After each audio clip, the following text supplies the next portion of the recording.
ராசி தமிழ் நேயர்கள் அனைவருக்கும் அன்பு வணக்கம். பொதுவாக நாக பஞ்சமி அப்படின்னு சொல்லி எடுத்துக்கிட்டோம்னா நமக்கு ஆடி மாதம் வரக்கூடிய பஞ்சமி திதி அன்னைக்கு நாக தெய்வங்களை வழிபடுறதா நம்ம நாக பஞ்சமின்னு சொல்லுவோம். குறிப்பாக வைணவ ஸ்தலங்களில் கருட பஞ்சமியாகவும் சிவஸ்தலங்களில் பார்த்தீங்கன்னா நாக பஞ்சமியாக சொல்லி நம்ம இது வழிபாடு பண்ணிட்டு இருக்கிறோம். இந்த நாக பஞ்சமி அன்னைக்கு பார்த்தீங்கன்னா கோவில்கள் பார்த்தீங்கன்னா நாகங்கள் அப்படிங்கிறது எல்லா தெய்வங்களோடையும் இந்த நாகத்துக்கும் ஒரு தொடர்பு இருக்கும். நீங்கள் சிவன் கோயிலாகட்டும், பெருமாள் கோயிலாகட்டும், சக்தி கோயிலாகட்டும், இங்கே எல்லாமே நாகத்துக்கும் தெய்வத்துக்கும் ஒரு தொடர்பு உண்டு.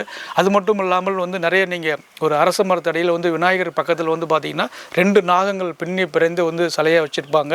அதே மாதிரி புத்துள்ள அம்மன் ஆலயங்களில் பார்த்தீங்கன்னா அந்த நாகம் இருக்கும். இந்த நாக தேவதையை நம்ம முறையாக அதுக்கு உண்டான அந்த நாளில் அந்த திதியில் போய் வழிபாடு பண்ணுறது. குறிப்பாக பார்த்தீங்கன்னா ஆடி மாதம் வரக்கூடிய பஞ்சமி திதி அன்னைக்கு நாம் அந்த நாகதேவதையை வழிபாடு பண்ணுறதா நம்ம நாகதேவதை வழிபாடுன்னு சொல்கிறோம், நாக பஞ்சமின்னு சொல்கிறோம். நாக பஞ்சமியை வழிபடக்கூடிய நாள் அப்படின்னு சொல்லி பார்த்தோம்னா 2025 இந்த ஆண்டில் பார்த்தீங்கன்னா ஆடி மாதம் வளர்பிறை பஞ்சமி, அதாவது ஆடி 13ஆம் தேதி ஜூலை 28 நாக சதுர்த்தி அன்னைக்கே பார்த்தீங்கன்னா ஆடி பூரமும் சேர்ந்து வரக்கூடிய சிறப்பான நாள். இதுக்கு மறுநாள் 29 ஜூலை 29 அன்னைக்கு நாக பஞ்சமி. அன்னைக்கு தான் நம்ம நாக பஞ்சமி நம்ம ஆலயத்தில் வழிபடக்கூடிய உகந்த நாள். இந்த நாக பஞ்சமி வழிபடக்கூடிய நேரம்னு சொல்லி பார்த்தோம்னா ஜூலை 29 அதிகாலை பார்த்தீங்கன்னா 1:23 மணிக்கு தொடங்கி மறுநாள் ஜூன் 30 2:29 மணிக்கு இந்த பஞ்சமி தேதி அன்னை வரைக்கும் இருக்கும். அந்த நேரத்தில் நம்ம ஆலயங்களுக்கு போய் அந்த நாக தெய்வங்களை வழிபடுறது ரொம்ப சிறப்பாக இருக்கும். நாக பஞ்சமி அன்னைக்கு வழிபடக்கூடிய முறைகள்னு சொல்லி பார்த்தோம்னா அதிகாலையிலே நீராடி அருகில் இருக்க நாகர் சிலை உள்ள ஆலயங்களுக்கு போயிட்டு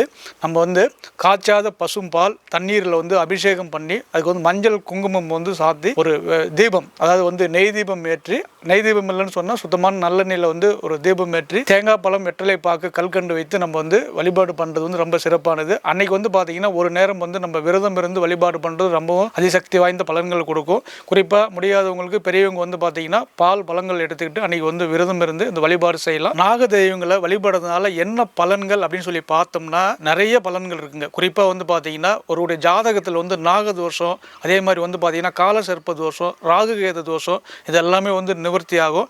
அதோடு மட்டும் இல்லாமல் குழந்தை பாக்கியம், சில பேருக்கு பார்த்தீங்கன்னா குழந்தை தள்ளி போயிட்டே இருக்கும். அவர்கள் பார்த்தீங்கன்னா இந்த நாக தேவதையை இந்த நாக பஞ்சமி அன்னைக்கு வழிபடுறதுனால அந்த தோஷம் நிவர்த்தி ஆகி அவங்களுக்கு புத்திர பாக்கியம் கிடைக்கும்.